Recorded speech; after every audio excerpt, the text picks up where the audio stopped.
Hey everyone, welcome back to Stories of Kindness. What would you do if 5 spoiled daughters made every maid run away screaming, and one day a single father on a Harley roared into their lives to change everything?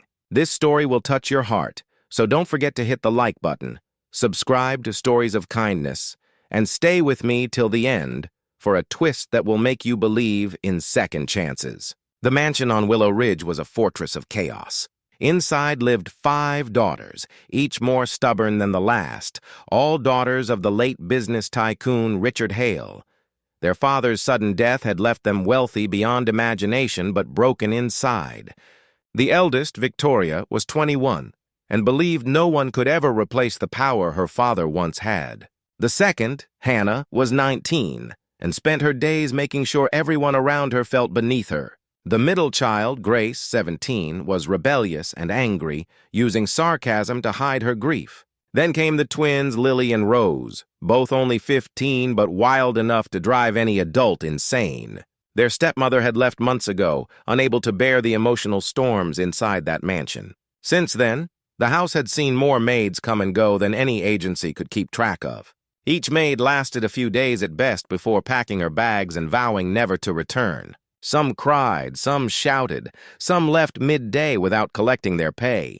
The girls threw tantrums, refused to eat, argued with everyone, and spent their time trying to prove they didn't need anyone.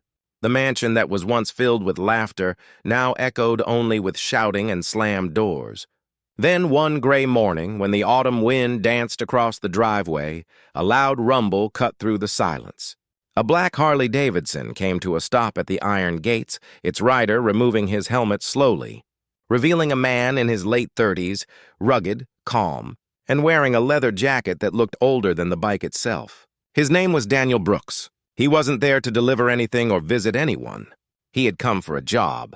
A single father with a 12-year-old son, Ethan, Daniel had been looking for work after losing his position at a construction company.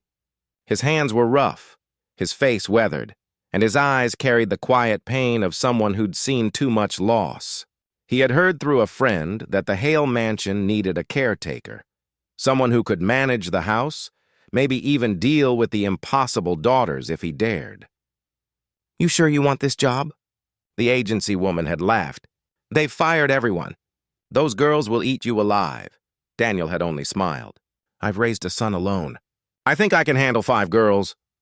When he parked his Harley in front of the mansion, the daughters watched from the window. Victoria sneered. "A biker? Seriously?" Grace rolled her eyes. "Guess Dad sent him from heaven to teach us how to change tires."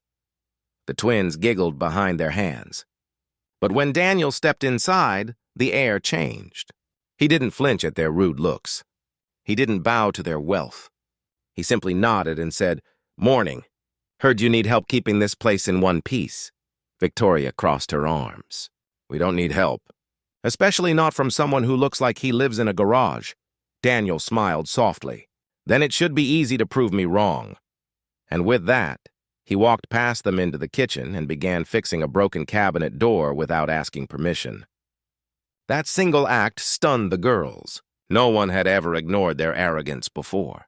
Over the next few days, Daniel went about his work quietly. He repaired the mansion's leaks, unclogged the fountain, and even managed to cook when the chef quit midweek.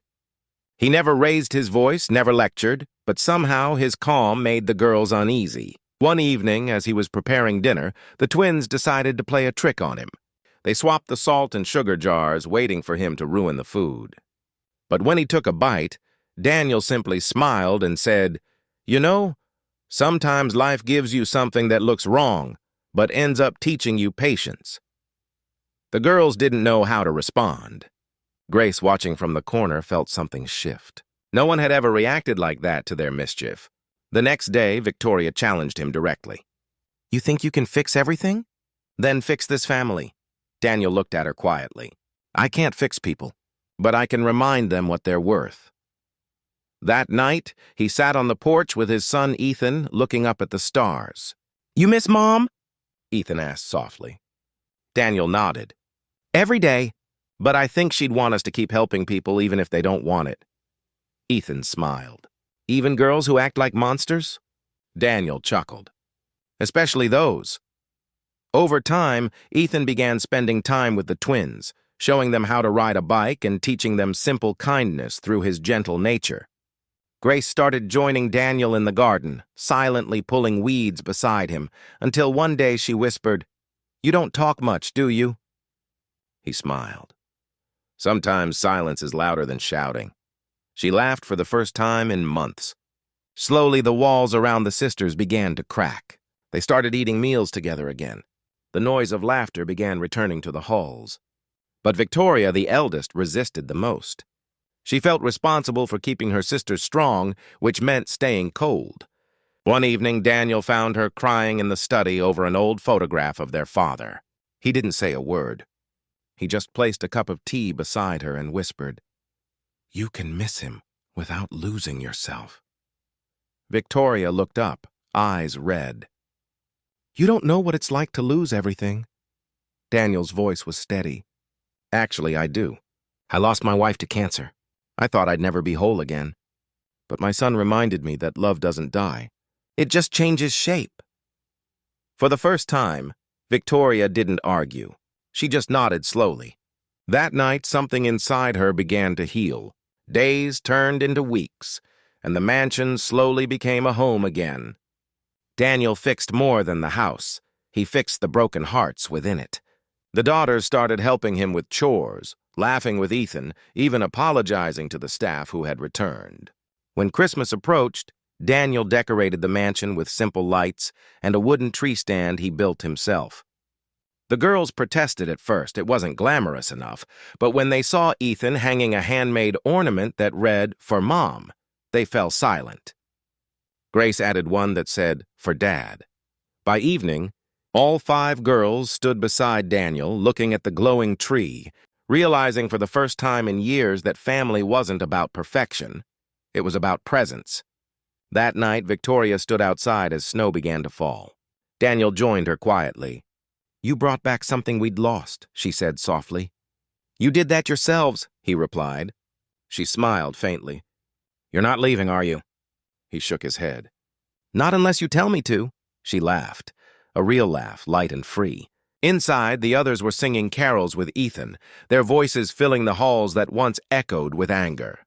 The mansion had changed, not because of miracles, but because one man refused to give up on kindness. And as the camera pans away from that glowing house on a snowy hill, remember this: kindness is the only language that can heal the deepest wounds. If this story touched your heart, don't forget to like this video, share it with someone who believes in second chances, and subscribe to Stories of Kindness for more heartwarming stories that remind us that love always finds its way home.